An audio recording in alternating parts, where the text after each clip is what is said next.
Hey, WTFers. Today's sponsor is AdamandEve.com. Get 50% off any item along with free gifts and shipping when you enter WTF at the checkout. That's AdamandEve.com. AdamandEve.com. Have fun. Lock the gate!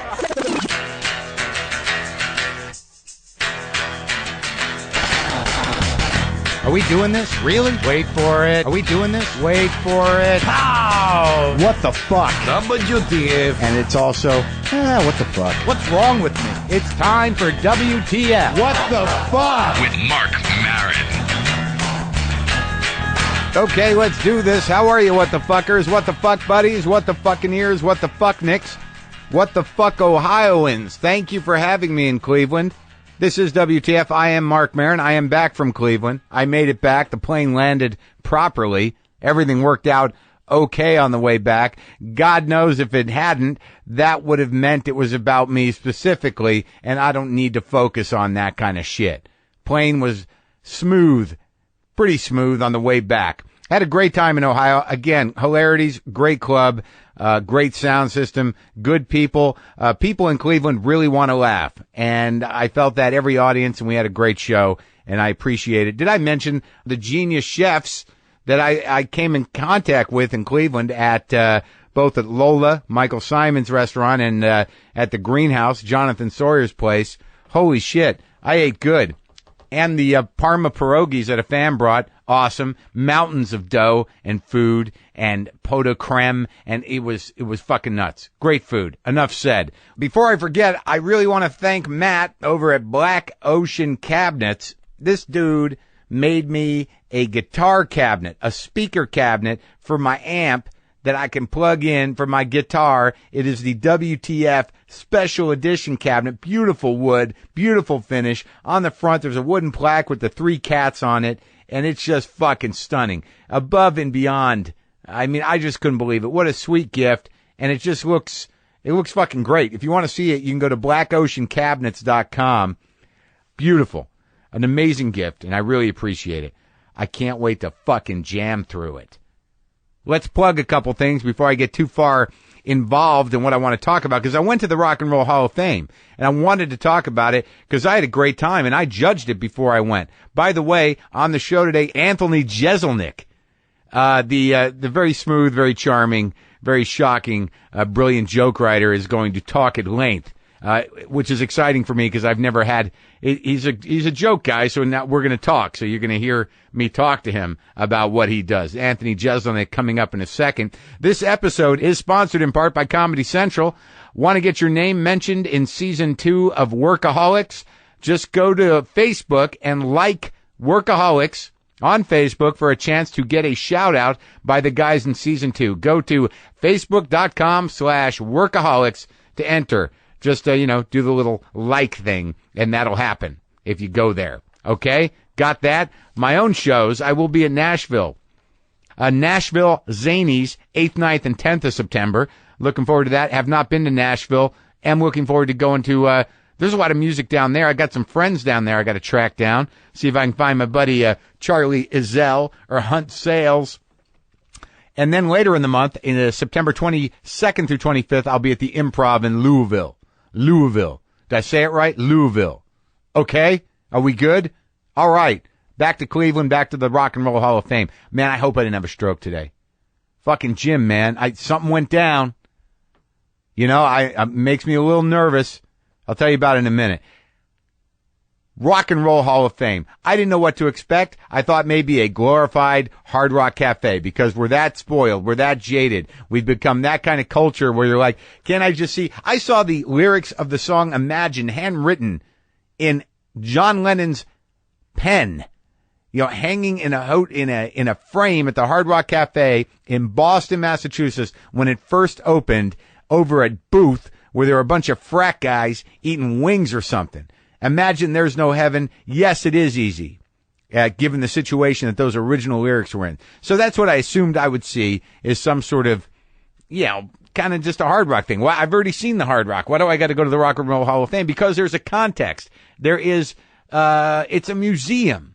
And the one thing you're not going to see at a Hard Rock Cafe is Howlin' Wolf's money bag, his money briefcase. You're not going to see the slide that Muddy Waters gave to Eric Clapton in 1979. You're not going to see these old beat up shitty guitars that Lightning Hopkins played, that Elmore James played. I mean, these K guitars, these beat up old guitars. It was great, especially when you got a blues-based brain like myself and these guys were heroes to you. These were the real deal. These are magical instruments. All of these things are talismans. There was such a weird sort of focus in music on the instruments, on the sound, on the pedals. Everything was just magical to me in that place. I mean, right when I walked into the main foyer, they had like a case full of Jerry Garcia's guitars.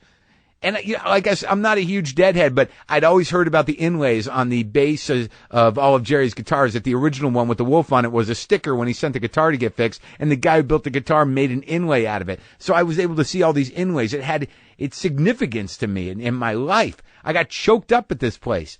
Even in the opening film strip, this Mystery Train movie where they showed how rock and roll came from the black music and from the country music and from the New Orleans music, from the big band music, where the swing came from. It was just a beautifully done film presentation. I forget, but I'm a fucking music guy, and this stuff moved me.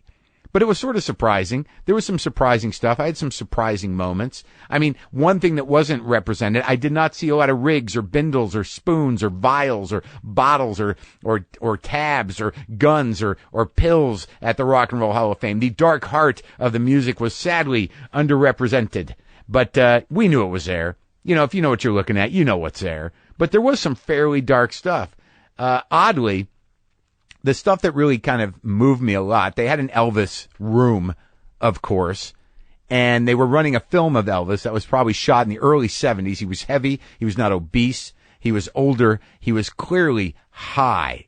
And there was some weird moment that I had. You know, you can see Elvis Presley performing, online. You can see it anywhere. You can see it many times in your life. But there was a moment there where I was looking at Elvis and looking at his eyes and watching him perform. And I realized the reason he was so saturated in drugs was that there was a point he must have experienced that it was the only way he could free his mind enough to connect with that music, with who he was and what he was supposed to do and what he was expected to do. You know, to shake your leg in the same way for your entire career and to continue to feel the music. There was just a moment where I connected with why he had to displace his mind so much to sing those songs that he'd sung so many times before. And I had empathy for Elvis. Not that he needed it. They also had his Lincoln there. It was his caddy. It was beautiful. They had some pretty odd stuff, pretty morbid stuff. I mean, I was sitting there looking at, Otis Redding's plane remnants. They had pieces of Otis Redding's crashed plane, the two pieces that had his name on it. That kind of gave me a little sadness in the stomach. I'm like, is that necessary? I mean, they had a lot of stuff there about Otis, but man, they had some of the country music outfits, Hank Williams jacket. They had a lot of interesting shit. But for some reason, the thing that really killed me, that really, it was some sort of message directly to my soul.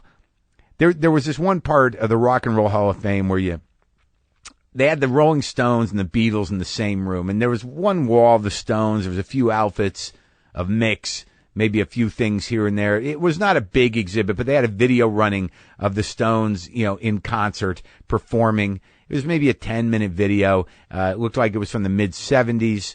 It ended with Jumpin' Jack Flash, and it was, it was pretty limited.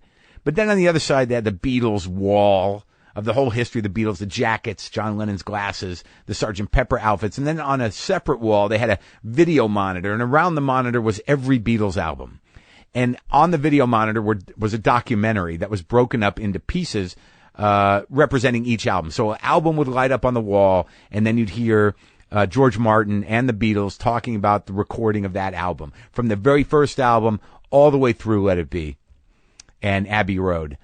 And I stood there just spellbound for about 45 minutes. And there was a group huddled around this at all times that I was at that museum. It was the only place where there was at least 30 people sitting on the floor surrounding this monitor. And I was watching just, it was completely compelling to me to see these guys who are these mythic, beings. As young guys, they were just kids. They were like under 30 by the time they broke up. It's fucking mind-blowing. And there were different points in their careers, different songs, and I felt myself tearing up and stuff. And I sat there for 45 minutes to go through, all these Beatles albums. 45 minutes. And then every 9 minutes or so, I would hear Jumpin' Jack Flash re-loop. Like the Stones were behind me, and it was just such an amazing... As much as I love Keith and I love the Stones, I know who they are. They knew who they are. They're the greatest rock band that ever lived, but that's what they are. They're a rock band. And then across the way, I spent almost an hour going through every Beatles album because they far transcended anything that anyone can understand. I mean, the fucking Beatles songs, they're almost like Christmas carols. I mean, you know all of them. How is that even possible? Transcendent genius. It was just moving. I really got into it. Another thing that kind of freaked me out, that Malcolm McLaren's telex or a telegram to Sid Vicious's mother, basically asking, what do you want us to do with this body? And apparently Sid's mom said, I don't care what you do with it, but you're not bringing it here. But it was just it's a weird, morbid, it was sort of cold, kind of expected that from Malcolm McLaren. And I was also very moved by the costumes. I forgot what an insane Bowie fan I was. I mean, I was actually like, wow, look, that's a Ziggy Stardust tour outfit designed by some Japanese guy. It was so, I don't know. But I was also equally impressed with the ZZ Top hairy drums. Whatever. There's just some guys I like and some guys I don't. It was great. I didn't make it up to the Women of Rock exhibit. I was exhausted by the time I got to the top floor. I saw some of the photographs. But all in all, great time. Great time in Cleveland. And, I was completely entranced by the Rock and Roll Hall of Fame. I do think I need a money briefcase. I mean, if Howlin' Wolf had a money briefcase, I need a money briefcase. I'm going to start demanding to be paid in cash, and I'm going to keep that briefcase with me wherever I go, on stage, all the time. Anyways, let's talk about what happened at the gym today, if I could for a minute, because I don't know what the fuck happened. I don't know if it's a sign of age or if it's a sign that I'm going down or what. I haven't been working out as much as I should.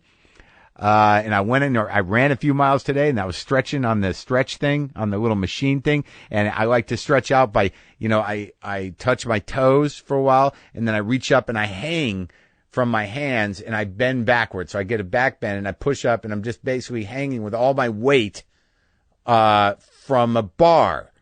And I always get a head rush when I do that. But this time I felt the head rush come on, and it's usually sort of like, all right, this is a free buzz. But I'm in the head rush. I'm listening to Lenny Kravitz, Let Love Rule, while I'm stretching. And I'm doing that. And the next thing I know, I'm on the ground. I'm coming to. I'd fallen down. I was leaning up against a machine, and my arm was sort of shaking. And I said, as I came to, I'm like, what's going on? What's going on? And then I heard Lenny Kravitz. What happened? And I was in a full gym, folks, and I went down. There was no doubt. I blacked out. I don't know for how long. Nobody saw it. Nobody saw it. It must not have been that long, but that is some scary shit, man. I just had a brain glitch. So again, happy to be alive between the flight into Cleveland and just a workout today. I just hope it was because I just gave myself a head rush. Who knows? Not concerned. No closure on this one. I'm okay. We did it. How's that? We won? I don't know. Let's talk to Anthony Jeselnik.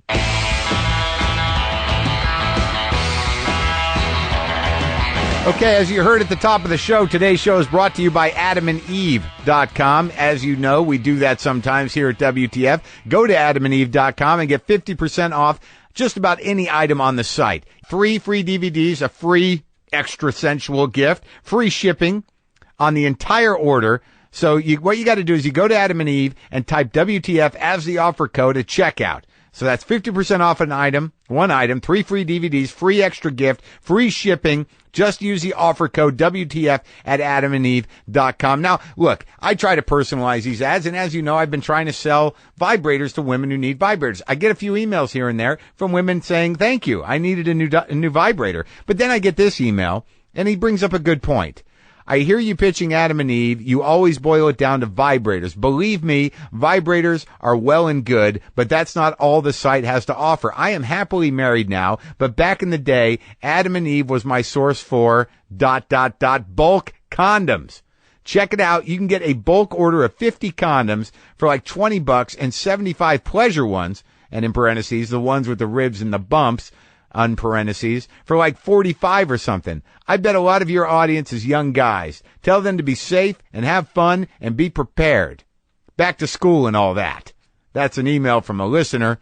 And there you go. Another reason to go to adamandeve.com. Come on, fellas. Bulk condoms. All right? 50% off one item, 3 free DVDs, a free extra gift, free shipping. Just use the offer code WTF at adamandeve.com. Bulk condoms and vibrators. That's my angle. adamandeve.com.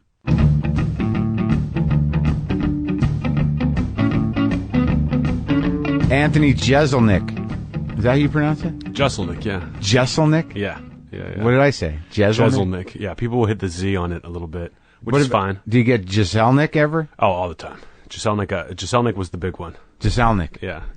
So you've don't even try. You've managed to put the kibosh on that? Have you reached out? Have you tweeted? It's hard to tweet a pronunciation of your name. But, can you just do it with like the caps and then put the emphasis on? I say like wrestle, Jessel, and then Nick, and people will totally forget it as soon as I say it to them. Yeah, I mean, I get Maron. The fuck? I mean, it's spelled just like it says. Fuck you. Yeah, I feel people should do the research. No one does research for anything anymore. No. I mean, if they're writing an article on you, they'll call you for research. Yeah, exactly. I mean, it's fucking ridiculous. Yeah. So, dude, why are you here? In Los Angeles? Yeah. Or here with you? Well, I know why you're here with me. I'm here in L.A. To take a bunch of meetings, do a couple shows, you know. Oh, yeah? Yeah. How long are you going to be here for? I'm here till the 15th, and then I think I'm moving back here, I think maybe in November. Well, that's right. Did you start here? Yeah. I was here for like 7 years, did stand-up for 6, and then moved over to New York. When you got the writing job on Fallon? I actually left right before the job on Fallon. I moved there for a girl. To New York? Yeah, and then for the same girl? It was a girl. Yeah, I don't know if you ever met her, Catherine. She was like a girlfriend from college. Oh no, I thought with Schumer. You back with Schumer? Yeah, Schumer and I are back on. You are? Back and better than ever. Seriously? Yeah. Oh, that's good, because when she was here, I had to edit shit because you guys had broke up the next day. Yeah, we broke up on Valentine's Day. We have these like major fights every once in a while, and then we get back together and we're better than we've ever been. Things are great for a while, and then we get in a fight again. But I think we're doing pretty well. I think we're doing good. Yeah, what are those fights about, Anthony? Usually, I'm a fighter. I usually think we fight because she's crazy. Oh, right. It's more that, like, I'll kind of tune out a little bit sometimes in a relationship, you know. I'm like a great boyfriend in the beginning. Yeah. I'm like number one. Yeah. And then I start to kind of lose steam a little bit, and then I get sidetracked by other things I've got going on. Right. Know? Like, I was, like, really into, like other pussy. I'm pretty good. Girls. I'm pretty good with that these days. Yeah. But I'll just, like, get excited about writing something, you know, and I'll kind of tune out for a little bit. Oh, you take them for granted. They get the sort of what about me shit? Exactly. But like I fight, and I mean, has fighting been a pattern with you in other relationships? Because no, not at all. Actually, I normally would never fight, and that's why it would we would break up. Like things would be great, and then all of a sudden they just wouldn't be, but we wouldn't know how to deal with it. It's exhausting and weird, right? Yeah, it's really exhausting. But if we have a big blow up, you know, we'll kind of fix things after that. Really? Yeah. And do you track down the reason? She seems pretty psychologically astute and extremely to aware. A fault. As far as I'm concerned, it's tough. She'll be like, "This is what you are." Yeah. Now deal with it in some way. Yeah. You know, I'm like, I've diagnosed you. Yeah. So that's good. Yeah. And I'm fine. Yeah. Yeah. I'm like, okay, I've got this thing. This is some kind of mental disease, but I kind of work with it. So. Yeah. So all right. So now, where the fuck did you come from? I mean, I don't mean to be aggressive, but I mean, that was a pretty aggressive way to say like, that, but I don't. With that name and everything, what is that? That's like one of them. It's a Chicago style name. It's Slovenian. I found out recently. I used to think it was German or Austrian or something, but there's like if you Google Jeselnik, I'm like all that comes up. So people all around the world who have the same last name would like email me for a while. And some woman in Florida who had married into the family went on like Ancestry.com and sent me a bunch of stuff. Yeah, and she found it. Yeah, she found Slovenian. Slovenian, yeah, some little village over there. But you never knew that? No, I had no idea. Didn't your parents talk to you? I would ask, and they would be like, "Oh, German, we think, or that Austrian in that area." They didn't really seem interested. And when I even told them, "Hey, this is interesting. We're from Slovenia," they did not care at all. There was no. Oh wow, let's see a birth certificate. They just didn't. They didn't. Do you have a lot of siblings? Yeah, I'm the oldest of 5. Oh, so they don't care about anything. No, no, they don't give a damn. Did you turn out? How'd the other ones turn out? All right. They're good. They're good. We got a lawyer in the family. We've got a private jet stewardess in the family. We've got my little brother just got out of college a few years ago. Private jet stewardess, is that code for prostitute? Yeah. No, she's literally a flight attendant on a private jet in Pittsburgh. Yeah. In Pittsburgh. Yeah. That's where the family's from. Yeah.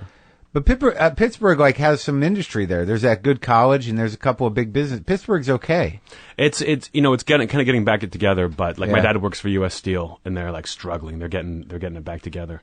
But they've had some tough. Isn't there some tech shit there too? I can't remember. What's the big business in Pittsburgh? I was just there and I was surprised. Carnegie Mellon or Carnegie? I don't know what the fuck I'm thinking. What school is there? Carnegie Mellon's there. Pitt is there. Right. They have Duquesne. They got a lot of colleges there. Right. It's a big drinking town. It's a lot of bars, a lot of partying. Right. I was surprised because in my mind, Pennsylvania is this gray, horrible, large state. Yeah. With a lot of kind of rural sorts and a lot of highway with signs for some place called Anderson's. Am I making that up? Anderson's Pea Soup. Am I making that up? That might be. I know there's Eaton Park is all around there. Eaton Park, and there's Amish country. Yeah. Now I'm gonna fucking Google Anderson's Pea Soup. So did you go to college? Yeah, I went to college in New Orleans. I grew up in Pittsburgh, my whole life, and then I went to New Orleans to go to Tulane University. I had never even been to New Orleans before I went for my first day of school. Uh-huh. I was just so excited about the idea of New Orleans. You went to Tulane? Yeah. Anderson's Pea Soup.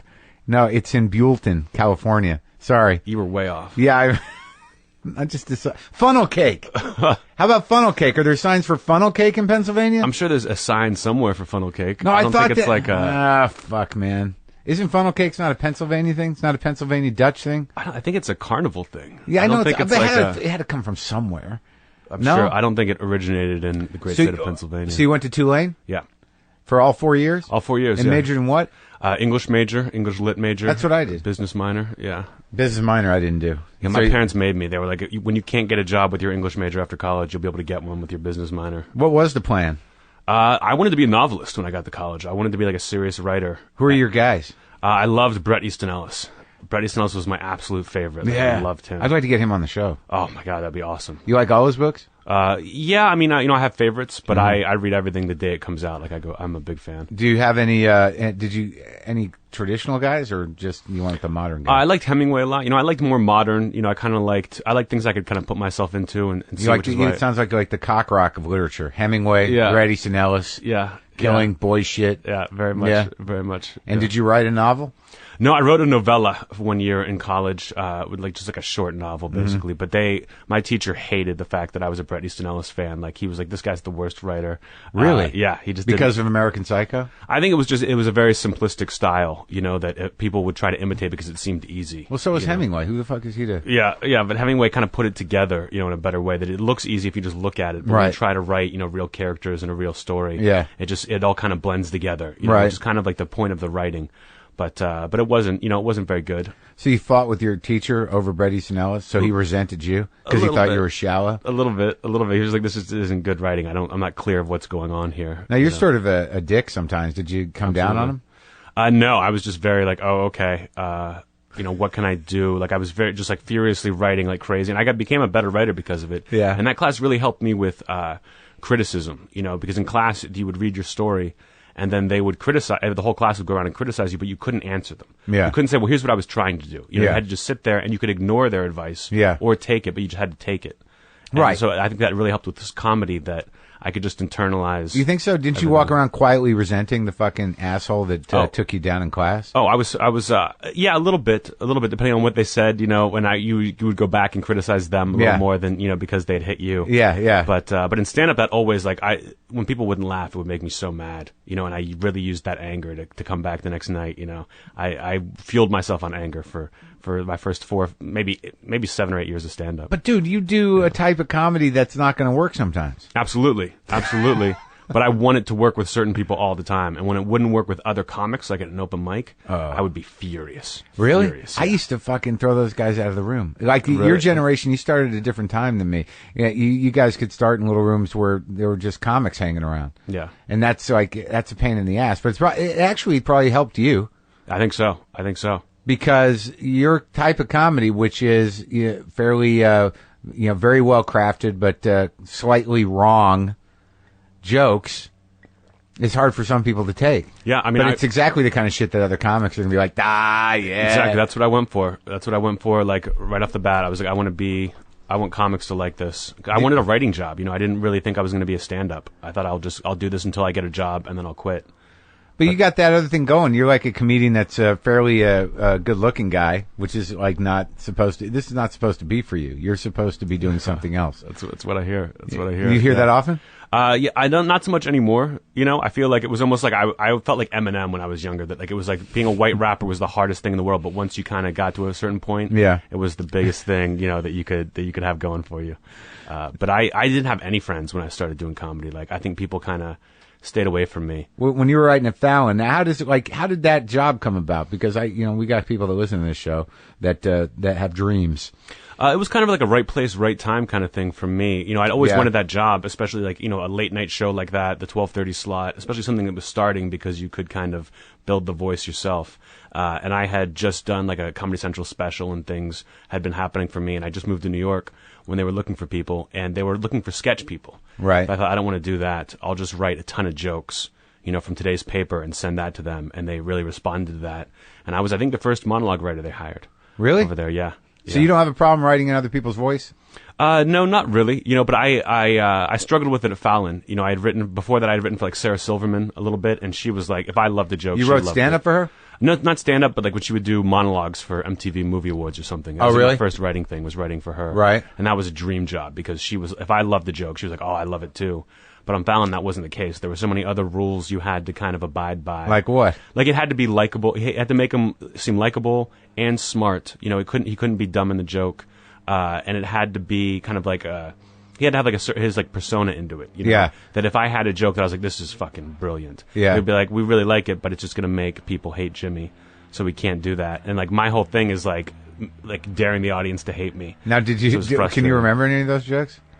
I remember like one of the first ones I had. It was like when that monkey had torn off that woman's face. Yeah. Yeah. And they put the monkey down. Yeah. My joke was something like, the monkey was put down today per its final wishes. It was cremated, and his ashes were thrown in in that woman's face. And I loved it, but it was like there were like no way is he going to say this joke. It's interesting that so he's afraid that he doesn't want to appear to be dumb.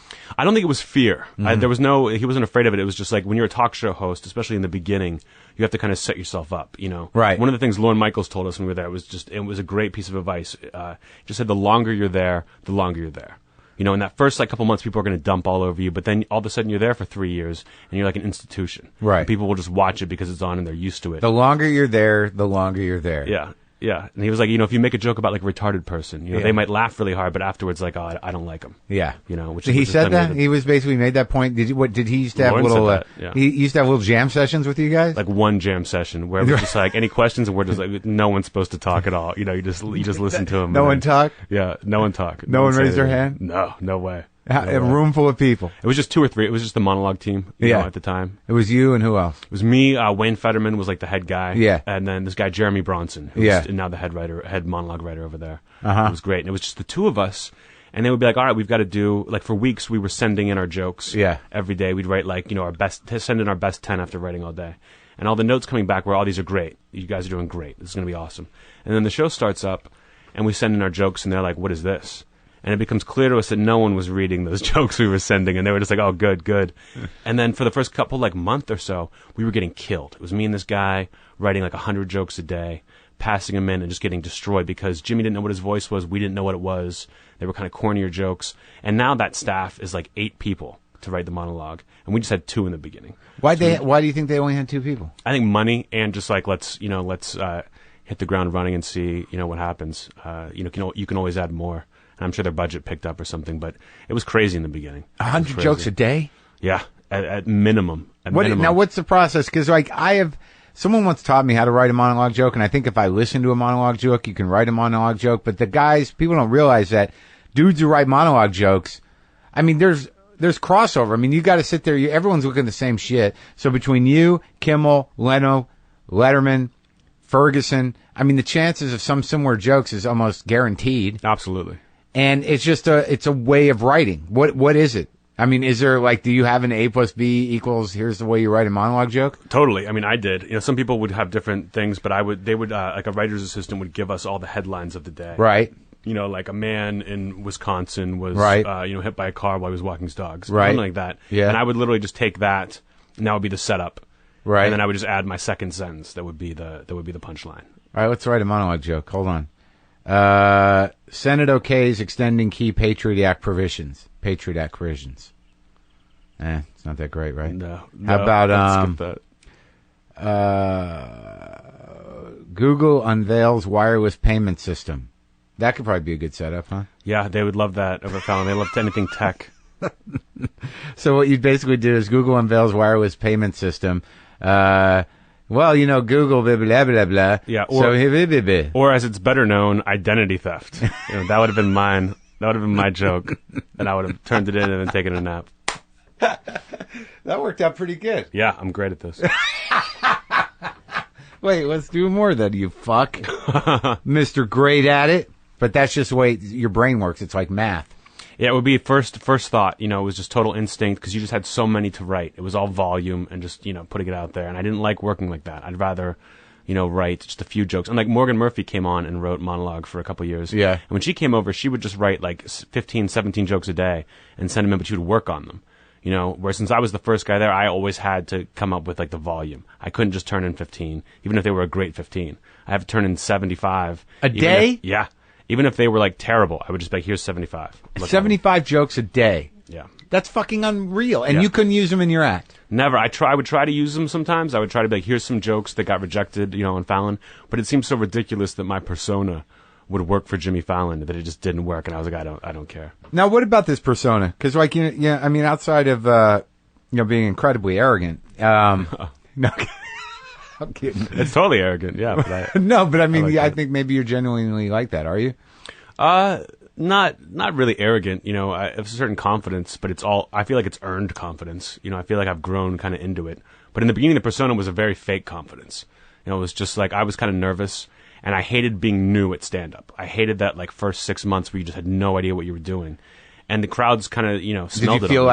Did you feel like embarrassed that you didn't already know how to do it? Exactly, yeah. I just knew that in the future, I wanted to be like 5 years later and see where I was. Are you like that with everything, though? Not really. You know, I've been one of those guys who, like, I try something, you know, since I was a kid. If I try something I'm not good at it, I never try it again. But if you try something and you're really good at it, do you stop there? No, then I get obsessed with it. You know, then I'm like, oh, I can do this. Like, what else has there been? The one thing that jumps into mind is like lacrosse. When I played lacrosse in high school, and lacrosse wasn't a big sport in Western Pennsylvania back when I was like a kid. Really not there? Because everywhere else it's gotten bigger now. Come on, really? Yeah, I thought it was a girls' sport. No, I mean, I think it was like big at girls, you know, schools. Maybe like I'm thinking field hockey. Field hockey is big. Yeah. Those Did you play field hockey? No, I tried. I didn't make the team. But I just started playing early, like in like 5th grade or something, because some friends had sticks. So by the time you got to high school and you could play on a team, I was like really good. You know, that's where you got to catch it in the little net at the top of the stick and throw it around like that. That seems pretty challenging. It is. It's all a lot of hand-eye coordination. And so I was good at that. You were a lacrosse jock? Yeah. I played a lot of sports when I was a kid, but lacrosse became my main. You played lacrosse in high school? Yeah.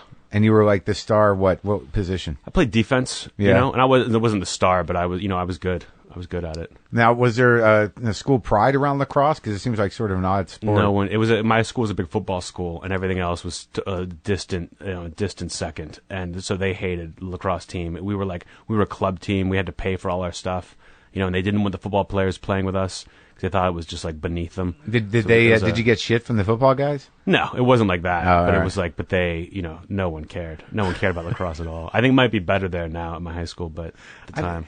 I never fucking, like, I always think about that in myself, that if somebody had taught me some sense of healthy competition, I would be better off in life.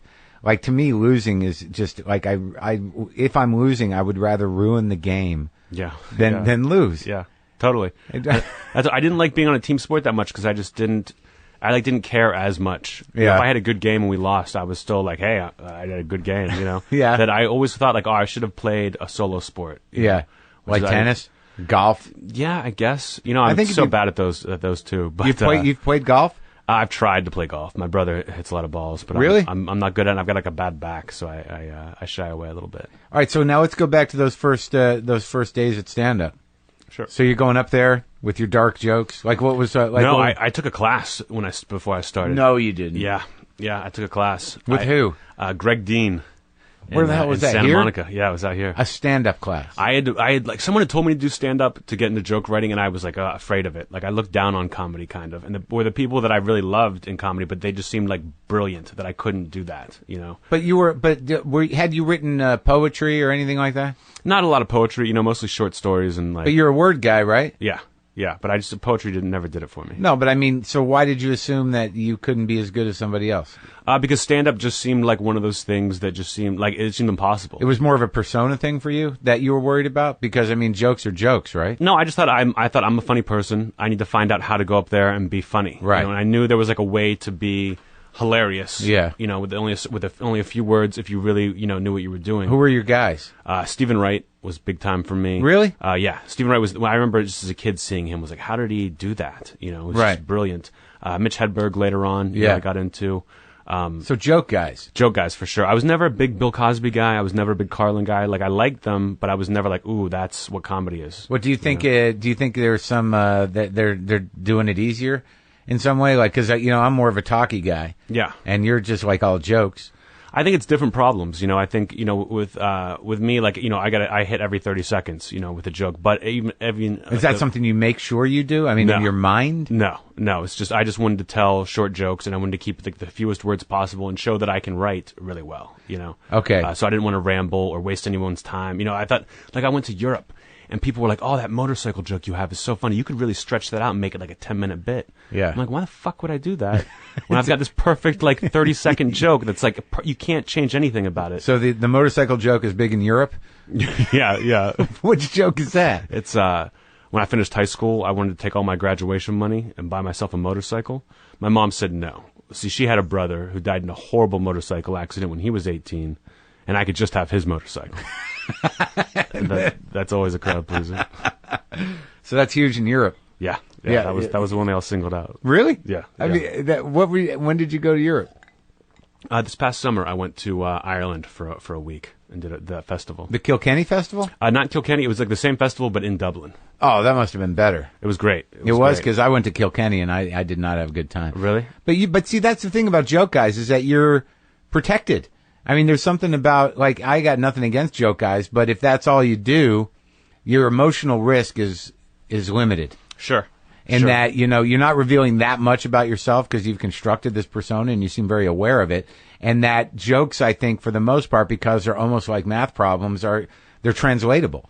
I mean, it's really about a turn of phrase. Yeah, but I feel like you can kind of get into, even if you're not laughing, people will still be entertained watching you. They're getting to know you, and there's like an inherent value in that, whereas there is no getting to know me on stage. So if they don't really like the jokes or they don't really get into it right away, it's a tough slog through 45 minutes. That's when you start throwing in the crowd work on them. So I can't really fuck around. Do you do crowd work? Oh yeah. Yeah. Oh, I've seen you do crowd work, actually. Yeah, I've seen you do that, where, like, the 2 or 3 jokes didn't go the way you wanted to, and bang, you're in it. It's almost, I try to do crowd work more when jokes are going really well. We did that crowd work in Austin, where you did that crowd work with the woman who had a problem with retarded or something. Yeah. What was that about? Yeah, I was in the crowd, like literally like in the aisles talking to people, like finding people. Which is, as a comic waiting to go on, once somebody not only does crowd work that's killing, but decides like, hey, now it's time to take some chances and go out among the people, where you're sitting there going, great. All right. Yeah. Now I got to rebuild this fucking mess. Yeah, I remember I killed there that you went on after me and you were like, I'm not going to sit up here and just do a bunch of crowd work, and then like looked over to me from the side of the stage. And then proceeded to do a bunch of crowd work. No, that's just my insecurity. But I think I did all right. My recollection. Yeah. I like crowd work because it's like jokes just for that audience, that people I think seem to really appreciate. I love crowd work. But I tend to think of it more as a conversation. Like if something happens, like for me, if an audience feels comfortable enough, or I feel comfortable enough to start kind of moving through stuff that I didn't know would happen, it's the only time where you really, like, I'm more happy when I get off stage if something happened that I did not anticipate at all. Sure. Than if a joke works. Oh yeah, yeah, totally. But you don't write like that though. Do you ever do crowd work and all of a sudden you're like, oh fuck, I'm gonna add that? Not really. Sometimes I'll tag a joke just off the top of my head and it'll really work. Or I'll say something like just really arrogant that'll work. But when I'm doing crowd work, it's hard to keep that kind of stuff. So how the fuck did you manage to persevere with your sort of drive for success to kind of tank as much as you must have in order to make this character work? Because I mean, I used to work with Hedberg too, and it was hit or miss with him. I mean, that was a long 45 minutes. I mean, before he got fucked up. Yeah. I mean, when it was just that was. See, I've always had a respect for this, but I always, I know that I could never do it. Is that if I'm tanking, in the old days I would get angry at them and then really fuck things up. But then I became more diplomatic and tried to meet them halfway. And now I've become sort of like, look, I'm not going to change much. Yeah. Yeah. So either you're going to meet me halfway here, or we're just not going to get along. And I find that if people don't like me, they really don't like me. Yeah. Whereas if people don't like you, you still walk away and you don't feel like you've invested a lot. Well, I think if people don't like me, they're like offended. Right. That I would try to make them laugh in that way. Do you know what I mean? If they don't like it, they really get mad. But you're conscious of that. Yes, yeah. And I don't mind it. And now that I'm headlining, I feel like a responsibility to the audience that I used to not feel. Right. Like when I first started opening on the road, I would have these miserable shows. I would be opening for Doug Benson. Right. And I would just be bombing my face off, like walking people before he came out there. Really? Yeah. And he was always very cool. He was like, we're going to have a fun time after the show. Don't worry about it. And like, kind of got my legs doing that. And then I would go with Brian Posehn, who was really nice to me. And his kind of crowd was more like my crowd. Like I would do very well in front of him. And even if I did, angry nerds. Yeah. And where Doug is just stoned nerds. Yeah. Well, people who saw him on VH1 and were just coming out, and they don't want to hear my dead baby shit. Not at all. You really you would walk people after a series of jokes. Was there one joke in particular that would be a guarantee walker? Yeah. Like I would get into religion, or I would like the dead baby joke at the end, which I thought was like my best joke when I'd be in LA. Like this'll save me when I have this. What was that one? It was you don't know anything about pain until you've seen your own baby drowned in a tub, and you definitely don't know anything about how to wash a baby. And then we get stone silence. People coming up to me afterwards being like, "I've lost a baby. Don't tell that joke." Like shit like that. Right. That I would just be like, "What is this? What the road is like? And this is what happens?" And then I just that's so funny. You never thought once maybe I shouldn't tell that joke? Never. I'm always like, "This is going to be great," and then it would be like audible gasps from the crowd. When you're already bombing, that's a tough one. So when you're up there bombing, what are you thinking? I mean, I know that you have this character and you have these jokes and you know what they are, but are you thinking like fuck them, or are you thinking like, oh god, now I got another 10 minutes of this? The latter. I'm thinking like, oh, how much time do I have left? Let me get the fuck out of here. This is over. But you don't try to do crowd work when you're bombing? No, I mean, I don't really bomb when I'm headlining. I'll have like slower shows, aren't like the energy's not as great, but I don't really bomb anymore. But if it's just not fun, I'm annoyed. If it's like getting laughs, but I'm not like killing, I'm annoyed, and I just want it over with. But I know the feeling about there's something about, you must be getting off on that thing where like there were jokes I used to do that were pretty, like it's not so much shock value, but there's that feeling where a joke is not, it's going to be hard to bend someone's brain into taking it as funny. Totally. But the challenge of that is really compelling. Yeah, and I don't mind if someone, like, I've got a joke now, like a breast cancer joke. Yeah. That is a really quick one that never gets more than a couple laughs from people. Right. But I love doing it. So I just say like, after I tell the joke, I'm like, that's not a crowd pleaser, but doesn't mean it's not brilliant. Yeah. And that gets them back on your side right away, and you can just go into the next thing. Like, what's that joke? That joke is my mom's in a really bad mood right now. She just found out she has to have both of her breasts removed if she's ever going to be good at golf. And people were just like, oh shit. But, anyone in the crowd whose mom has breast cancer, which is like fucking half the crowd these days. Yeah. They're not pleased. Really? I mean, and what do you think is our responsibility to that? Zero responsibility. It's on them completely. People ask, like, is there a line? There's absolutely no line. And if there was a line, I would cross it immediately. Like, I'm always looking for like some topic that's off limits. Like, I sat down and worked on breast cancer for years. That joke? Not that joke, but just a joke that would get people to laugh at breast cancer. And I was like, oh, I just can't say breast cancer. If I can do it. So you in a sit way. down with topics that you know are going to cause trouble. Oh, absolutely. In people. Yeah. Not necessarily any sort of legal trouble or anything else, but just trouble. Like, what's that list?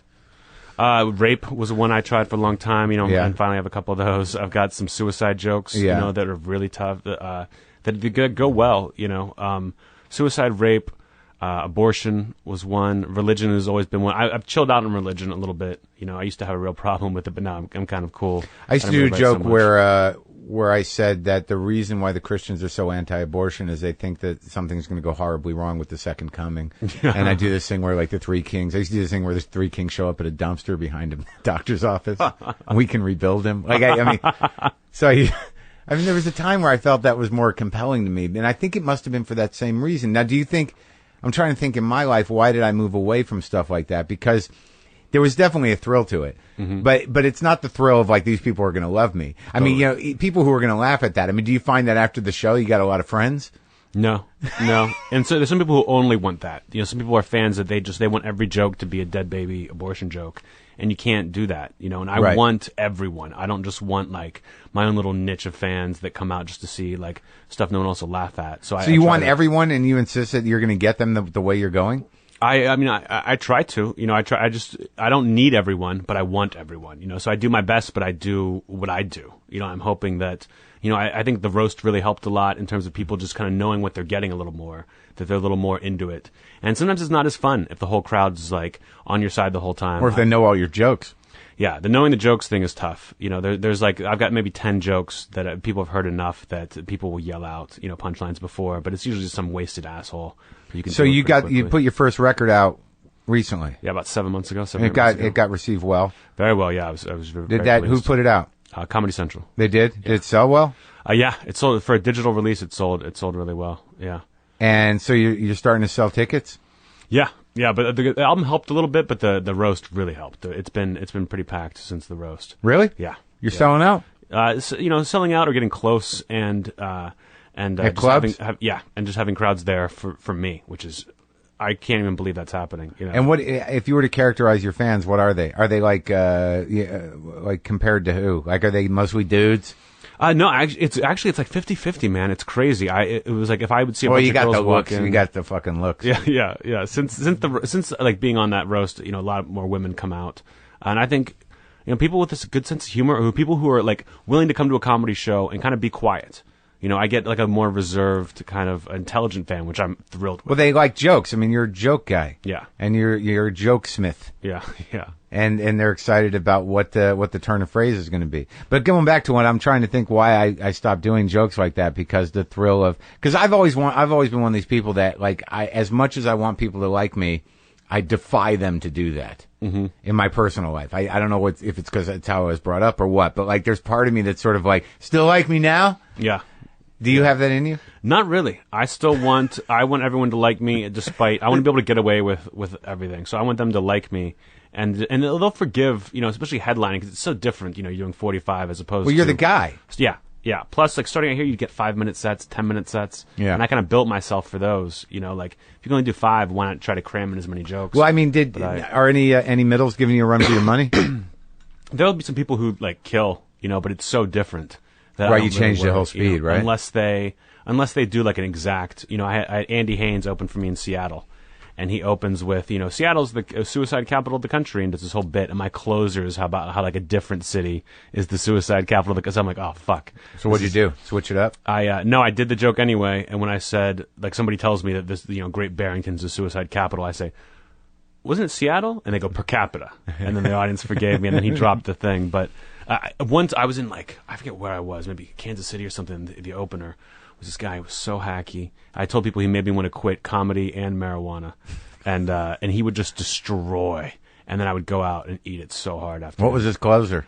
I just remember the last thing he would yell is, "Tiger Woods isn't even like white people aren't even the best golfers anymore." And the crowd was like, "Ah!" Yeah. And then I'd walk out and just be like, "Fuck, this is tough." Did you know before you got on?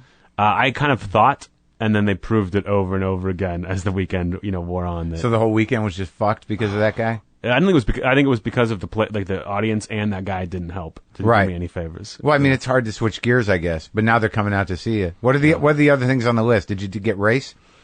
Race a little bit. Race turns like I've got this joke now that I think is like great. Where I say like my mom was really racist. When I was a kid, like so racist. She used to tell me that Santa Claus was black. That way, when I found out he didn't exist, it wouldn't be that big a letdown. And people get so uptight, and I'm like, I'm not racist in the joke. I'm like anti-racist, but it's just like a joke. It literally is a joke about racism. Yeah, not even racist, but people really have a problem with it. But I just have to keep doing it. But that's because even if you bring up another race than you, people are like, I don't know where this is going. But I bet if I said Mexican Santa Claus, people would go crazy. I think just black has become this like if you talk about African Americans at all, it's very loaded that people will be weirded out. But you can make fun of any other group and they'll go crazy. And the weirdest thing about that is if you do a black crowd, like an all black crowd, they love that shit. They just want you to be confident. Yeah, they want you confident and ballsy, and they think that's the ballsiest thing you can do is tell a race joke to them. You know, which I love. Yeah, so you've worked for black crowds a lot? Not a lot, but when I do, I'm thrilled to do it. It's sort of like a rites of passage. Yeah. You know what I mean? Yeah, when I was like, I remember starting out and there was this room uptown where it's like, you want to work for an all black room? And I'm like, I kind of have to, right? Yeah. I got to do it. And then but as soon as you start to waffle, you're in trouble. Oh yeah. As soon as they think that you want to be somewhere else, they will let you know to get the fuck out of there. Yeah. They just don't buy it. Yeah. What about sexism? Or is that just implied? I feel like people always accuse me of being misogynistic. I got a lot of jokes where it's like, oh, my girlfriend this, you know, my ex-girlfriend that. I don't think of myself that way at all, but I just think every joke needs a victim. Right. And, the best victim, for my persona is the person you should be nicest to, which is girlfriend or family. Yeah. So it's hard to get away from that. And if I can make a joke about a guy, me doing something to a guy as opposed to a girl, I try to do it, but it's usually not as funny. Usually doesn't work. What about mentally disabled? Yeah, love coming up with a good retarded joke. I love it because it's like it's the last thing you should be doing, and all the people turned on retarded so hard recently. I feel I defend the word retarded publicly. That it's like fuck you, and the retarded people aren't the people who get mad about it. Yeah, it's people with retarded people in their family. Exactly, and I've got a retarded person in my family. But so you got a license then? I don't think it's licensed. I just don't care so much that I want to put it out there more because people get so mad. But it's also such a great word.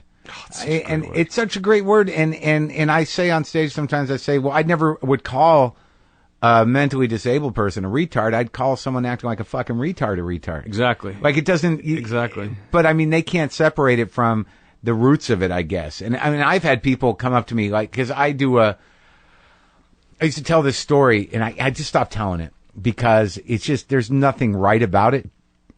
And I don't know. I think I've told it on the show. I'm not sure where I was. I defended the word retarded. I have a standard defense of it that it's not used anymore, so I'd like to have it back. But that's not the issue. The issue was like that when I genuinely said to the audience that when you see a mentally disabled person, it's hard not to be filled with joy because they're so childlike and they experience joy so immediately that when they're having a good time, you literally feel elated because of their sort of unfiltered ability to experience joy. So I don't think we should be arguing about the word retarded or about mentally challenged or developmentally disabled. I think they should be called God's clowns. And I said that one night, the first night I said it, and the audience just could not stop laughing because it was so uncomfortable and wrong, but it was so validating to me that I got a charge out of it. And then like that night, it was a bumper shoot. And that night after I said it at the show, I went to see the Stone Temple Pilots. And, and I meant God's clowns in a nice way. I didn't mean like God was making a fool out of them. They're spreading joy in this way that it was really well intended. And I went to see the Stone Temple Pilots, and I was on the grounds, waiting for this show. And behind me, I hear like some guy like, Stone Temple Pilots, yeah, and I'm like, what? And I turn around and there's this, this like 25-year-old, mentally challenged dude, standing there. But when I heard him saying that, like I again felt that excitement, like he's so excited, it's so raw. And then I look over and he's with someone who must have been his dad. and this dude just looked like every bit of, everything had been drained out of his being. Yeah. And it was in that moment that I realized, I guess it's only fun for a little while. Yeah. And then I just stopped doing it. And Yeah. I told that story. So I think that, that stopped me from doing that. Yeah. Would that stop you? No. No, not at all. How developmentally, who's the one in your family? It's like my dad's cousin. Yeah. And she's much older. She's like in her 50s now. Down syndrome? I'm not sure exactly what it is. It's pretty mild, whatever it is. It might be Down syndrome, might just be the normal retardation, really. Now, do you have some things that you're just like, frustrated that you can't fucking get a joke on? There's nothing that I've been like frustrated with. I would like when I hear comedians use the N-word, on stage, I think like, God, like I wish I could find a way to do that without like having to say the word. I don't want to say the N-word. That's like saying like, saying like, oh, my pee-pee. It's like when comics like use like a much cleaner version of a word, it's a real turnoff, I think, in crowds. Right. But that's one, I had a joke where I used the word nigger, but I just couldn't. I said it twice in the joke, and I was like, I can't do this. Why? I just didn't feel right saying it. Well, you probably shouldn't, right? Yeah. Yeah. I mean, does that frustrate you that you can't say that word? It kind of bugs me that I feel like I can't say it because there's no other word that I feel that way about. And why do you think you feel like you can't say it? I just, I feel like I have friends who like I can just like picture their faces, like black friends who when I say things and I'll have jokes about race that aren't necessarily like. But you don't want to be one of those guys accused by your black friends of just using it gratuitously because you want to try to take some ownership of that word. I don't even care about being accused of it. I just don't like. I think that word has so much power over a certain group of people that more than any other that would like. I don't want to like hurt anyone's feelings. Like I would never make a joke about like someone's miscarriage, but I would certainly make a joke about miscarriages. Do you know what I mean? Right. But, like I feel like that word gets so specific that I just don't think I could like look my black friends in the face if I had that joke, if I like came off stage after telling that joke. You know why that is? Because there's no reason for white people to use that word. Yeah, yeah. It's like I've had discussions with guys before. It's like, hey, it's just a word. Yeah, okay, but it's a word that has a very deep meaning to a lot of people. Yeah. And there's there are black people that make arguments that word should not even be used by black people. Totally. So what do you get out of it? Mm-hmm. I don't think that there is a way to do it. And I know that, and if people want to, I'm certainly not stopping them from doing it. But like I've thought about it myself, and the only thing I come up with is there's no reason to use it. Yeah. But for somebody like you, that would be a challenge. That would be sort of like, well, where's my sword? I must, figure out what to do with this. Totally. But that's where you draw the line. Yeah, yeah. It's just a personal, it's a personal line. So in terms of like, because I've been talking about this a lot with people, and I've noticed that there's I think I heard Gervais talking about it, who I'm no huge fan of, and I know that Louis has talked about it. Why did you do that? I just watched that Gervais's thing that like the green what was it the green room, not the green room, but the one with the sitting around funny people. Like, I would never let Ricky Gervais tell me anything about stand up. He's a hilarious guy, but I feel the same way. You've been doing stand up like 6 years? Yeah, like, I feel the same way. It annoys me. Yeah. And I can't the way he laughs. I mean, he's obviously a very inspired comedic performer, and he's got a great sense of comedy, but as a stand-up, I just don't know where he gets off on some level. Mm-hmm. But that's a different issue. But they were talking about. He made a point in talking about. And Louis does this too. That it's not even a matter of making a statement. It's just that they go to where the juice is. That if there's something that is loaded and it's already filled up with gas, why not try to set fire to it? Yeah. And that's the same way you feel about it. That's the challenge that you face as a comic. Totally. I just feel like, that's one of the reasons I got into this was to be able to say whatever I want. And those things that you're not supposed to say are exactly what comedians are supposed to say. Right. I think anyone who questions that is dead wrong. Yeah, but I mean, in my mind, there's things that, that you're not supposed to say. What's more important, I mean, those things almost seem hack in a way. Now, I'm not accusing you of being a hack, but I'm saying that to sort of go for some things for the value of how shocking it is your take is going to be as a turn of phrase. But what's more interesting to me is things that remain unsaid, not things that you're not supposed to say. Yeah. But things that there's nothing more threatening to an audience if you sit there, if you get up on stage and you go, I feel kind of sad. Yeah, yeah. That is harder to overcome. Oh, absolutely, absolutely. Yeah. And I don't like it, so that's my challenge. Like, how do I make the audience actually feel emotionally drained by my fucking neediness, but make them laugh at it? Well, I'm glad we got that out. I'm glad we figured that out about me. So what? So now, what are you pitching around? I've got it. I'm trying to put together a TV show for Comedy Central in the next few months, but I've got kind of like carte blanche to do what I want, so which just makes it harder. Like I don't really have any big ideas. You know, I do the stand-up character really well, and I can play that character, you know, like a violin, but I don't know anything about story, you know, about characters and things like that. So you would want to do a character-driven sitcom piece? Why wouldn't you just take your character out into the world and apply? Let me help you write a show. Like, what if you were to, you know, sort of take your sensibility and manifest it through in a documentary style? That's certainly a goal. Everyone keeps saying like, we want your version of Insomniac. Right. You know, I'm sure you've heard the same thing too. Of like, we want like to just take you and put you out there so that, you know, just get your persona, you know, out there. But I don't know how to do it. And if someone comes to me and, you know, finds a good way, then I would be down. But like, you're doing a thing right now that I remember. You're working with Christian Charles, right? Yeah, I think that he might have to go do a movie, but yeah. He had told me about your idea, just like, you know, and it sounded like the perfect idea. It was like, you know, where you interview a celebrity and then try to go out and apply that to your own life, and it's like this clean idea where you can do 1 million episodes, right? And each one will be totally different, right? That I'm looking for that, you know, right? Which it's been just really hard for me to find. That I'm just kind of going around having meetings and looking for help. Well, I think that like, well, when you think about putting the character out there in the world, I mean, because it seems to me that the way you've conceived of the character and the way you are is that, you know, what is the emotional depth of the character? I mean, you're going to have to, where does that character live? I mean, I don't even know where the fuck you live.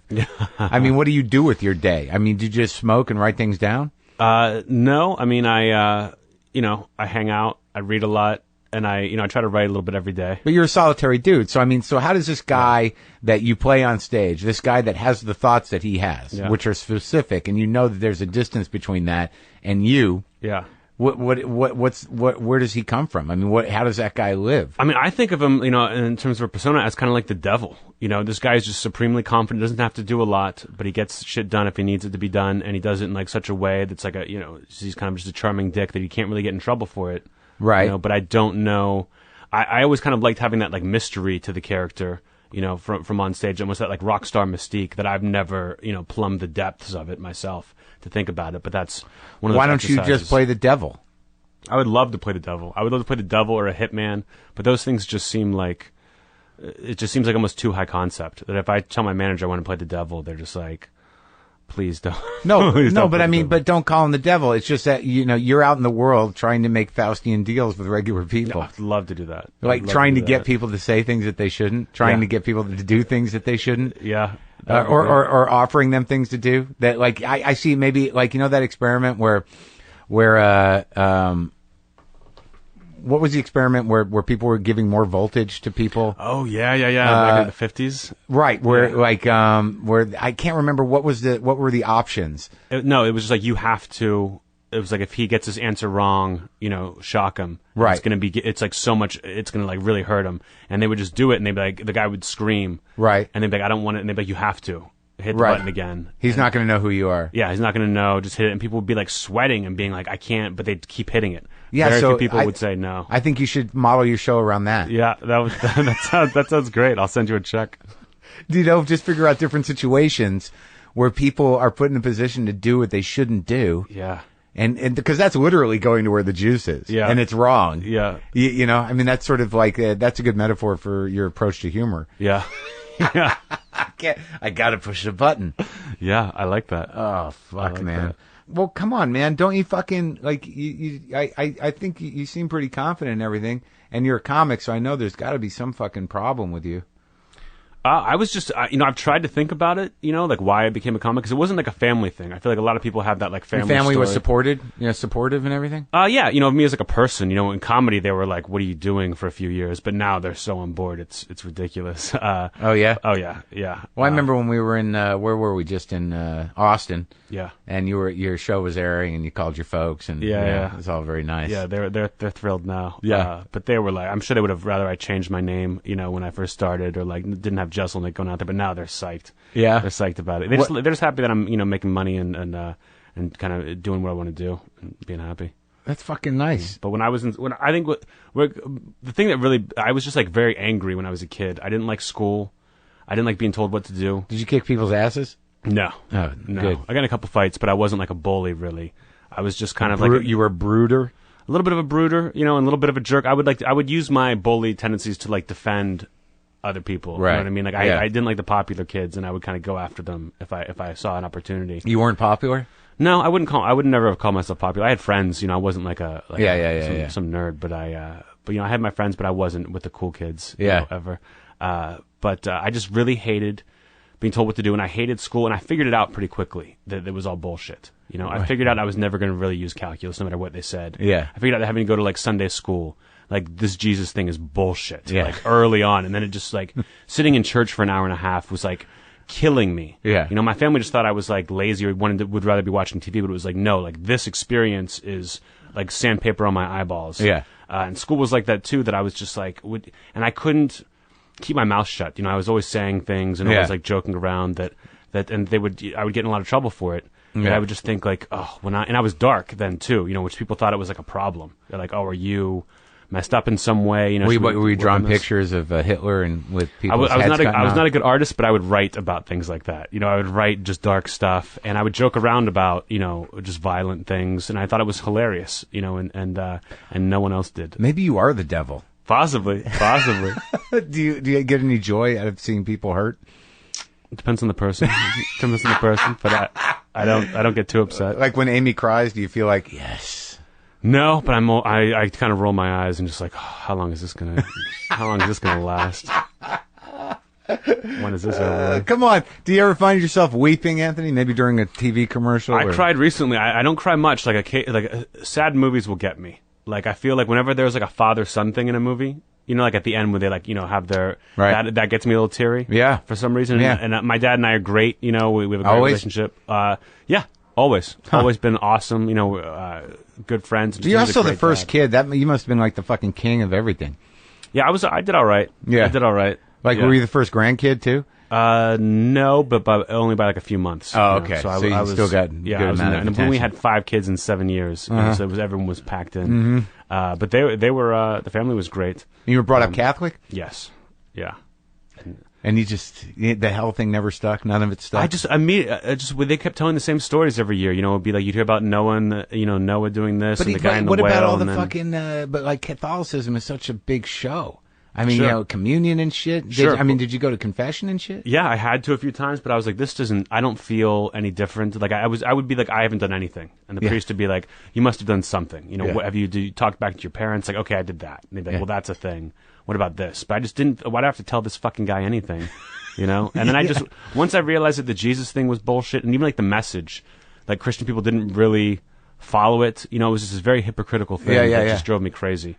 And I felt like I had to have a lot of jokes about that in my act at first, but now I just don't really care. Was there a moment where you realized Jesus was bullshit? Oh yeah, I remember being in CD is what they called it. What is that? It was like the Sunday school for like, kids who went to public school. Yeah. But would go to this Catholic place on Sundays. Right. And just listening to this story and being like, this fucking never happened.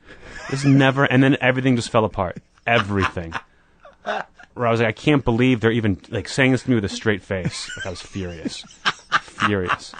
And did they know it? I think through my behavior, I never just put my hand up and was like, how do you believe this shit? But I was just like, all right, close this book. Yeah. This book is worthless. Yeah. And I just have to. How old were you? I was young. I was like maybe 9 years old. Really? I remember, being a little, and just being like, and I had to keep doing it until, like I think when I was 12, I got confirmed. Yeah. And my dad they were like, this is your like baptism that you choose for yourself. When you're a baby, you get baptized because you don't, know what's going on. But this is like you choosing it. So if you don't want to be this, or you don't believe in it, then just tell us and you don't have to do it. So I go in and tell my dad that, hey, I don't want to do this. I don't believe in it, and I don't want to be a Catholic anymore. And he's just like, you're 12 years old. You don't know what you want. You're going to do it. And I was like, oh, all right. I guess I'll do it then. And are they religious? My dad is, but like not super religious, but it's important to him to go to church every Sunday. He believes in hell? I think so. And I think that's what bothers him about me being such an atheist, is that he doesn't want his son who he loves to go to hell. But I don't see how anyone believes that shit.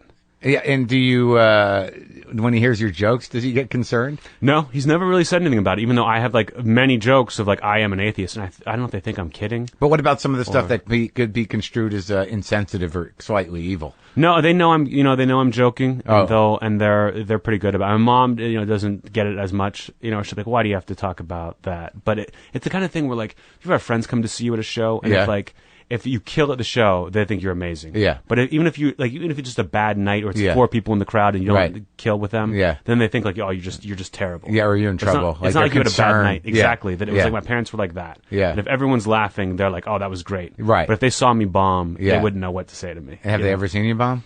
No. Well, that's good. No, yeah. And once you're on TV, then it's good. Yeah. Yeah. So the atheist thing, then what, in the sense that, like, because like when you talk about how you approach jokes and then sort of understanding it's all bullshit, that there's sort of an existential, a theme to it, that like the only real answer is just to keep calling bullshit on everything. Yeah, I think there was this line from, you remember the show Deadwood? Yeah. I worked on that when I first started doing stand-up. I was an accounting clerk on it. That was like how I made my living, for a couple of years, was being an accounting clerk on TV shows. And I was like obsessed with it. I loved, all the writers over there and everything. And they had this one where Swear Engine, like the bad guy in the show, is explaining to someone like what life is. And he's like, life is like, he's like, this guy's like, you're giving me too much shit. And he's like, life is getting shit. So you stand up and you be a man and you try to give some back. And I thought that was what I'm going to do. Like, I'm going to try to give it back, but in my way. Like, these people who, like, forced religion on me and forced, like, rule on me and like, this education on me, like, I'm going to hurt them. But how can I do that? By doing this. I can get away with these things. If I'm a comedian, and I can say them. So I can say all the dark things I want to do. And it'll offend those people that I want to offend, but I'll also get my people. And people on my side. Yeah. And that was my whole philosophy. And it was all based on that. Cute. I think that summed it up pretty well. And you were just a guy working as an accounting clerk on Deadwood, and that was that moment. You're like, the clarity came. Yeah, I was just like, this is what to do. This is how to act. Who gives a fuck? Worry about feelings later. Just go in and give it back right now. Did you thank what was his name? Barry Milchin. What was the guy who wrote that? David Milch. David Milch. I never got to thank him for that, but hopefully someday I'll get to talk to him. And you should write him a letter. Did he write that line? I'm sure he did. Did. You never got to meet him? I met him briefly, but it was like, I'm the fucking accounting clerk. Nobody wanted to talk to the accountants. So that was just part of you building your anger engine. Kind of. What other jobs did you do? A lot of accounting stuff. I worked at a bookstore. When I first got to LA, that's where I got the book, how to do stand-up comedy. Got the thinnest one, and that was Greg Dean's book. So you're working at a bookstore, you get that book, and then you go take that guy's class. So now, do you have any, is there any, was that any sort of fuel for your hate engine, the stand-up class, or do you give him some credit for helping you? I give him credit in, like, getting me up to to the open mic level. I didn't know how to walk on stage and just do 5 or 10 minutes. So that class was like, they just built you up until you had 7 minutes. In my 7 minutes, I told a story about getting fired from Borders Books. And then I told a story about my girlfriend burning down my apartment in college. So this is pre-joke writing Anthony Jeselnik. Yeah, this was like when they just taught you, like, talk about yourself, What was the second one? Your girlfriend what? Accidentally burning down my apartment in college. Did it have tags and beats and everything? Yeah, it was like I was very, like, this is my story and there's a bunch of different jokes in it, and I had some good jokes. One of the jokes I used on the roast was one of my first jokes, that I had written. Which one was that? I told one about Donald Trump being such a douchebag. If you look up the word douchebag in the dictionary, there's a picture of Spencer Pratt. But if you look close, Spencer Pratt is holding up a picture of Donald Trump. And I had that, like, about my manager, at Borders. Yeah. So I kind of knew how to, like, I remember being excited about that joke. This is a good one. Yeah. But then I just got sick of telling those same 2 stories. And I was like a 24-year-old kid who didn't know anything, I didn't want to complain about anything. I didn't want to, like, try to poke holes in the system, or complain about politics. Yeah. I just wanted to kind of, do something. And I saw BJ Novak actually at an open mic at the Unurban Cafe doing one-liners. And I thought, holy shit, you can do that? And then I just went home, scrapped up my whole set, and I would get Jack Handy's books, Deep Thoughts by Jack Handy, and I would just read through those. And at open mics, I get there hours early, read through them, and then write my own jokes. And eventually, you read through them just because they were short?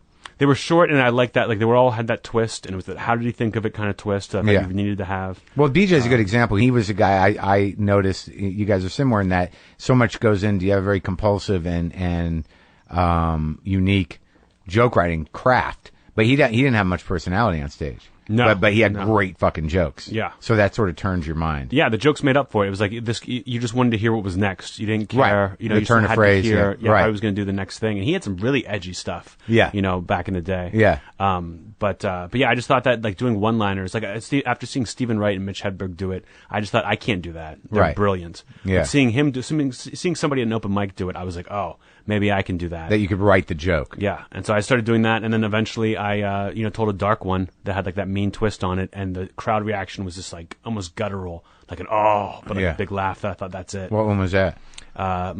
This joke about my girlfriend loves to eat chocolate. You know, she says she's addicted to it. I've got a chocolate addiction. You Yeah. know, and it's really annoying. So one day I put her in the car, I drove her downtown, and I pointed out a crack addict. Yeah. And I said, "You see that, honey? Why can't you be that skinny?" And that fucking killed. I was like, oh, that's all you got to do is just, find those ones. Surprise them. And And stick it to surprise them. them with a mean, with a mean twist. Well, I'm glad you're getting back at the world. Yeah, thank you. Thanks, It's been Anthony. a pleasure. Thanks for having me.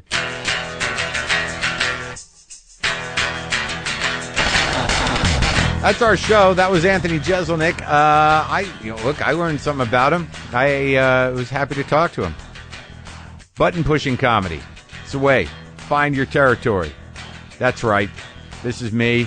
You don't like me. Fuck you. This is my room. Love it. WTF.pod for all your WTF related things. There's all these new posters and t-shirts up there. My new CD is up there, signed if you want it. Also, get on that mailing list and I will mail you something every Monday. A little thing that I write at the place. Also, you can get the apps for iPhone, iPod, Touch, iPad, Droid. I'm tired. All that stuff. You can get the app, the premium you can get on your computer. It'll take you everywhere you need to go. JustCoffee.coop. I have so much coffee. So much coffee right now. I could use a cup of coffee. It's late here, and I think I had a stroke today.